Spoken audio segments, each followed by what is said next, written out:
دلوقتي يا شيخ احمد، انا ساكنه في بيت عيله، انا من القاهره بس ساكنه في بيت عيله في الصعيد. جوزي كان بيسافر وبيجي، بس من ساعه ما اتجوزنا انا بقالي 2.5 سنين متجوزه. بقالك 2.5 سنين ايه؟ متجوزه 2.5 سنين. فهو من ساعه ما اتجوزنا هو ما سافرش تاني لان عنده مشاكل في سفره، وقاعد في البيت يعني ما بيشتغلش، وهي اللي بتصرف علينا وكده. فانا دلوقتي يعني ايه الحل معاه؟ هو مش عايز يشتغل، يعني هو مهندس ومش عايز يشتغل في القاهره، ومامته يعني بتعاملني مش حلو، وعندها بنتها يعني برضه. معلش يعني معلش يا فندم، يعني هو انتوا بقالكم 2.5 سنين وهو تعبان مريض ما بيقدرش يشتغل؟ مش مريض، حصل مشكله في شغله. حصل مشكله في شغله وبعدين قاعد في البيت دلوقتي بره مصر. هو مش عاوز يشتغل دلوقتي. هو بيسافر، هو بيشتغل في. طب معلش انا اسف، مين اللي بينفق عليكم طيب؟ والدته واخوه. طيب. هي بقى انت بتقولي له تعالى اشتغل في القاهره، هو مش راضي. انا قلت له اشتغل انا وانت في القاهره، يعني نساعد بعض، والشغل متعب والحياه مش عارفه. فقلت له احنا نشتغل في القاهره ونسيب يعني البلد وكده، ونيجي نعيش في القاهره، لان انا مش قادره اتاقلم على البلد خالص، مش عيشتي ومش عارفه اعيش معاهم.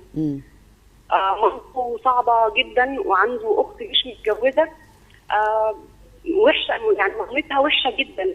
طب معلش معلش يا استاذه سماح، هو انت لما تزوجتي كان الشرط او عند الاتفاق اللي انت هتتجوزي في القريه ولا هتتجوزي فين؟ هتجوز في الصعيد، يعني في البيت عندهم في بيت العيله، بس كان كلام غير اللي حصل بعد الجواز، اني انا هتبقى عيشتي لوحدي، واني انا ما انزلش تحت، ولو عايزه انزل يعني انت كان الاتفاق اللي انت هتعيشي في عيشه مستقله لوحدك. بالظبط كده، ان انا ليا حياه شخصيه، وبالتالي الاتفاق ده تغير. بالظبط، من والدته ومنه، يعني والدته برضه نفس الكلام، عايزه تنزل، عايزه يعني تبقى في بيتها فوق براحتها.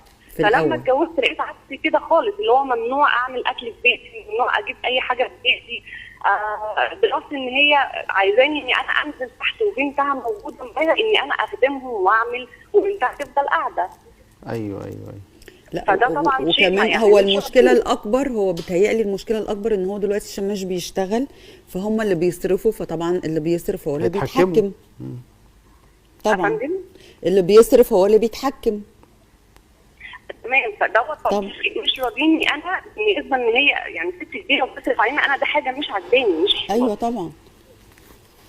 ماشي يا حبيبه قلبي، سؤالك واضح. يعني ما هو متقرر شرعا ان المراه الزوجه لابد ان يكون لها سكن مستقل. ده الاصل، ان الراجل لما يجي يتزوج يبقى الزوجه دي لها سكن مستقل. يا استاذه دعاء، قضيه الاعراف والتقاليد احيانا نحن نتجاوزها، احيانا كده عشان الاعراف ماشيه بالطريقه، لكن احنا بنتكلم في الاصل هي كان في اتفاق، كمان اتفاق اللي انا لما اتجوزك انا في سكن مستقل، انا اكلي لوحدي، انا شربي لوحدي، انا كذا انا كذا، لكن في اخلال بالاتفاق. فانت بقى تشتغلي وانت خدامه عندي ابويا وامي او ما الى ذلك، ما هي المعنى كده، وانت ما تطبخيش وانت فكاني انا جايبها خدامه. لا، هي الزوجه في النهايه هي معززه ومكرمه، ومن حقها ان تطالب بحقها. حاجه ثانيه، اصل قضيه اللي انا ما بنفقش عليه، وبعدين هو بقى امي هي اللي بتصرف، فهي اللي بتطبخ في البيت، فاحنا بناكل معاها يعني. فاعتقد ان ده بيؤدي الى الذل، ان كسر النفس، عارفه كسره النفس دي بتاع الست دي، اللي هو في النهايه انا مش عارفه اعمل حاجه في بيتي، اللي هو انا مش لاقي اتلم على زوجي، مش عارفه اقعد لوحدي، مش عارفه. طيب هل ده يا مولانا ده جائز؟ لا، ليس جائزا.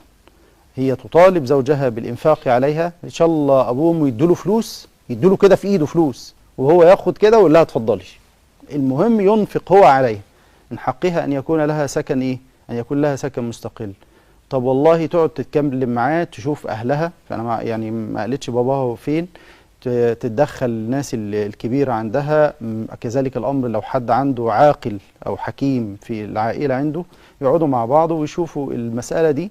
والله مش عاجبك الامر، يبقى خلاص، يبقى احنا نسلك الطريق الثاني، وهو الطلاق للضرر. وانا مش عاوز نوصل للحل ده، لكن الانسان لابد ان هو يضرب في الارض، يعني يبتغي من فضل الله تبارك وتعالى حتى يرزقه الله عز وجل.